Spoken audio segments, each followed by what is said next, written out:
Intentions over slavery. Note taking study guide, page 159. Please meet your textbook on page 356. The question is how the admission of new states in the Union fueled the debate over slavery. So we're going to go through a bunch of different events and potential events and who would have benefited and what happened. So the debate over slavery and states' rights. First, you have the Wilmot Proviso passes. This is slavery will be banned in all territory from the Mexican-American War. It becomes part of the United States. States will be outnumbered and weakened. And who would benefit from that? The North. The next case that could have happened was Lewis' case. A Democrat becomes president.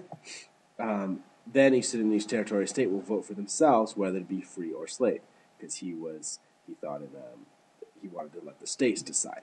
And who would benefit? The South, because then there'd still be slave states. The other option would be Martin Van Buren. He's free soil, becomes president. The Southwest will come in entirely free, no matter what. And who benefited? The North from this. Zachary Taylor becomes president.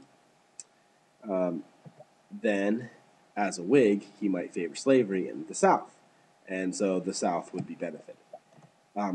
What actually happens is California enters the Union as a free state, and then free states gain a majority in Congress, and so Southerners block anti-slavery laws.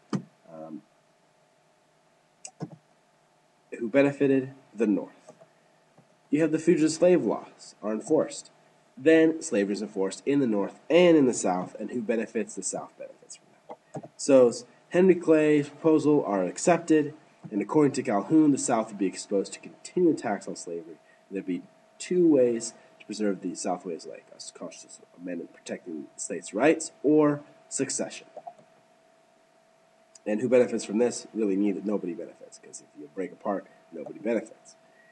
If slavery remains an unresolved issue, then a bitter debate will continue this kind of bitter debate over slavery will continue to divide the nation, and neither benefits. So there's a lot of scenarios of what can happen, and it kind of shows that there is this increased tension over the issue of slavery leading up to the Civil War.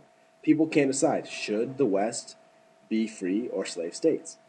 Should people be able to decide for themselves? Should states be able to decide for themselves? Or should we completely get rid of slavery to begin with?